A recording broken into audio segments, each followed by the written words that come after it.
was telling a humorous story which hangs on a quotation, there is a divinity that decides the end. The raconteur mentioned that quotation was from Bible. Author to get to get a feeling of importance and to display his superiority, author appointed himself as an unsolicited and unwelcome committee to correct this gentleman.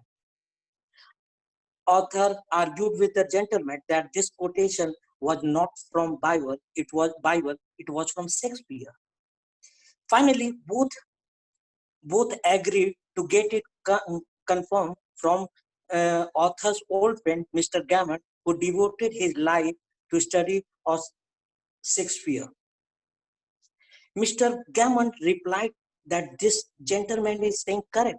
This quotation is from Bible. While returning way back to home, author asked Mr. Gammon that you knew that this quotation was from Shakespeare. Mr. Gammon replied, yes, obviously, but why to prove that gentleman wrong? He didn't wanted your argument. He didn't wanted your opinion. Why to let him down? Why to hurt his pride? Always avoid acute angle. Always avoid argument. This made this incident made author realize that he made storyteller, a gentleman, uncomfortable, and he also put his friend in embarrassing situation. Author recalled about his early days and early life where he used to he used to do lot of argument with his brother, relatives, family, and friends. Finally, author has given a wonderful message to all of us. You can't win an argument. If you lose it, you lose it. And if you win it, again you lose it. Why? Because you will feel good when you will win. But what about him? You have hurted his pride. You have made feel him inferior. He will resent on your triumph. Author says, a man against his will is same opinion still. Man against his will is of same opinion still. Now, in second part, author has shared a beautiful, interesting story about Mr. Hoyer, who became one of the best salesperson for white motor companies in New York by just by just doing one thing, avoiding argument. Mr. Hoyer has explained how he just used to handle a customer or prospects in his office. If a buyer comes and says that he don't want to buy his company car or he want to buy some other company car, then Mr. Hoyer replied very gently, yes sir, you can buy that company is also good. You will never make a mistake. That is a good company and it is sold by a good people. And this makes buyers speechless. This makes customers speechless. They don't have a scope of argument. And after this, now Mr. Hoyer can tell about his product, what is all good about his product. So we can understand that people can win an argument sometimes, but he will never will the goodwill of a person. So we have to decide what you want. You want to win an argument or you want to win goodwill of the person. I would like to share a similar story which of a company which I can relate to this chapter. It is an automobile company which was facing a lot of issues and customer complaints, but still that company decided to win customer. They wanted customer to move from unhappy state to happy state, from angry, disappointed to pleased state, and from frustrated to fulfilled. They tried to solve the customer's problem, and finally they became world best satisfying motor company, a motor vehicle company. That name is Nexus Motors. So we can get an idea that instead of doing an argument, we should look for a solution. which can be benefited for both for customer as well as a company. So I would like to summarize my learning from this chapter is that one should avoid argument. Second is hatred cannot be ended by hatred but by love. A misunderstanding cannot be ended by argument but by facts, by diplomacy, by listening opponent's view. Always respect your opponent and try to understand their side of view. Keep your voice down. Don't raise your voice. Improve your argument. And last, avoid argument as you would avoid rattleness and earthquake. Avoid argument as you would avoid rattlesnakes and earthquakes. Thank you. Thank you, Sakti, for sharing with us. Great job. And definitely you have summarized really, really well. And I can relate one incident from your story. Whenever I call my mom here, in when I get a job here, when I crack a job interview, I call my mom and say, "Mom, I got a job. I'm so happy." And my mom tells, "Okay, how about the people who are going with interview? If they have rejected, how would be they feeling?" You know. So I was able to relate. Like if you upset somebody, or if you make somebody unhappy, right? Then how they feel. Understanding that others' perspective is very important. Thank you. Moving on to the second presenter for today, who is Asutosh, who is not here. We will pass over to him. And then I request presenter number 3, Nilesh. Nilesh is here. Welcome, Nilesh. Go ahead and present your learnings. Hi, thanks Ajay, and thanks everybody to take time out and join this meeting. Okay, so I'm gonna present the third chapter of this book. It is again our beautiful and inspirational chapter. The whole, book is based on, getting us motivated and give us a good, lesson so that we can implement in our life and we can get, maximum benefit out of it. So the third chapter, the core of this chapter is that to understand others' perspective. You know, so whenever we have any conversation with anybody, so all the time, I mean, most of the time, we think of ourselves. We think about our benefit. Let's suppose I'm taking one example of any sales people who are going to sell their product to any customer. They always talk about themselves, right? That what company has uh, you know introduced in the market, and what is it all about. But they hardly think about the customer perspective. What is the benefit of customer? What is, the advantage they are going to take out of it? So starting with this inspirational story, author put a, good example about a small kid. Actually, this is the story of a family, and there was a small baby, and he was just 3. And the next day, he was about to go to kindergarten. So he was very much reluctant, and he was kind of, in the mood of protesting, and he didn't listen to anybody. And he just, they he was in a very sad mode, and he left his fort, and he was not ready to talk to anybody. So the whole family was bothered a lot that what should we do. And they tried hard to make him understand that you should go to school, and you should learn. And everybody was supporting their perspective. Everybody was trying to tell that young kid about their thought, what their parents think, what their brothers think, but nobody was able to understand their position. So the father got an idea that okay, so what we should do, if I were that kid, what would I do? Why would I be so much excited going to kindergarten, right? So there is no fun there. I'm very much comfortable being at home. What should I think about that? So they started thinking the other way. they were trying to put themselves in his position, and they started thinking hard.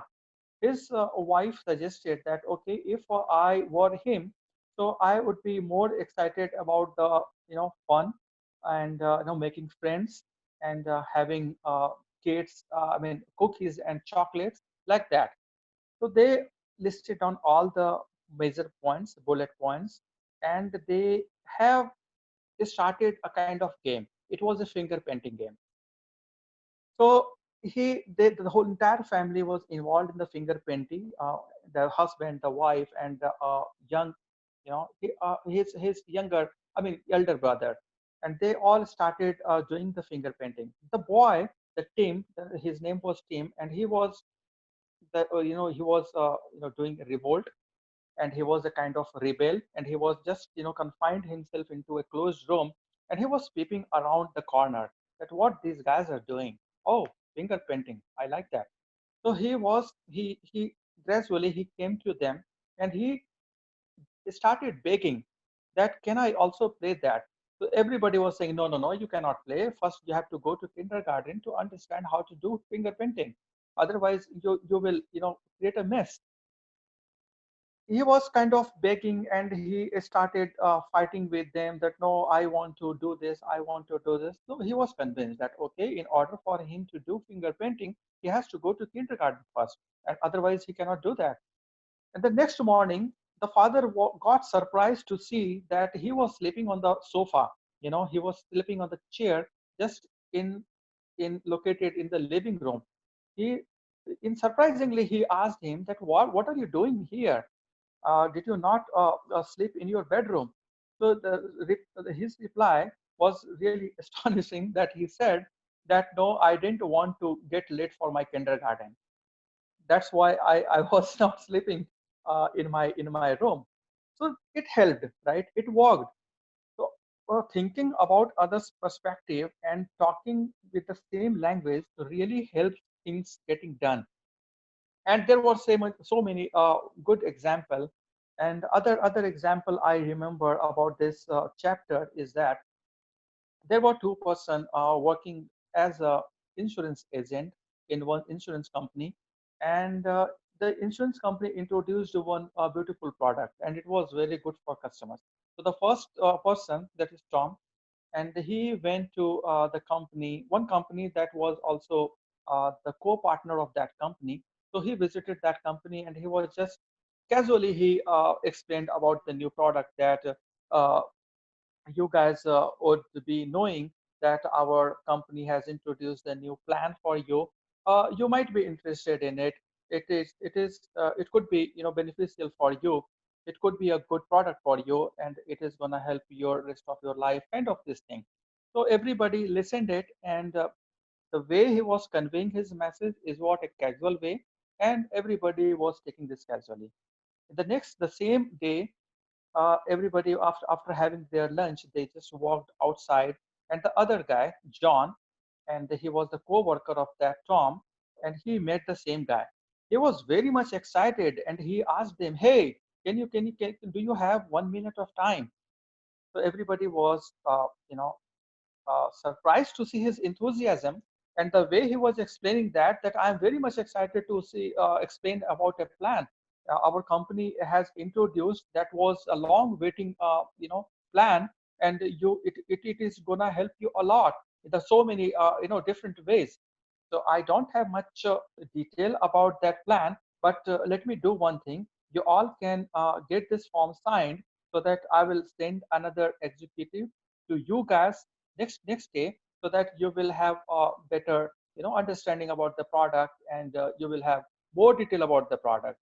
So the way he was conveying, it was the enthusiasm he was showing in front of them, the excitement he was showing, and he was talking about their benefits, that, okay, it has got a lot of, you will be getting a lot of benefit, so many advantages. It was long waiting product.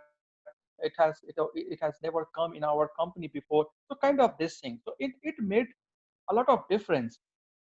People acknowledge them, and they know that they must have got something special. That's why the guy had that much excitement, enthusiasm. So kind of this thing.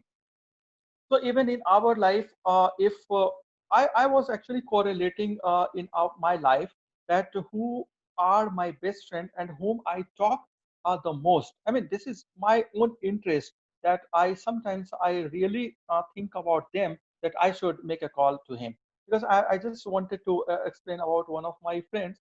Whenever I mean, he is not in my company, and we were actually cab. He was we were traveling together in a cab. He was my cab mate, and we came closer because 2 or 3 hours of travel, we used to talk a lot about different topics. So we became friends. He left the company, and still, after 5 or 6 years, I still be in touch with him, and I really want to talk with him. Whenever I talk to him, he always give a lot of idea. Last time when I was in the US, I called him and he was giving me like he's a investment guy. So he was talking about Bitcoin, and that was the first time I heard about Bitcoin. I was no idea about this, the blockchain, currency, kind of that. So he was very much confident. He told me that you start investing in it. I'm sure that you will be getting a benefit out of it. And I just tried to explore it, and I got a lot of benefit. That's the another story that I came out of this business after 1 or 2 years of because it went down a lot, and the share market and the other stuff. Even in the career progression, he gave me a lot of ideas that have you started using LinkedIn? It's a very good platform to interact with professionals. Whenever you will find a good opportunity for you, it will really help you, and you will be aware of the perspective. You will be aware of the happening going around about the technologies, and being into the IT sector, it is very much important for us to get updated. So he actually motivated me about this, and whenever I feel low, I really want to talk to him to get these ideas so that I could get some motivation.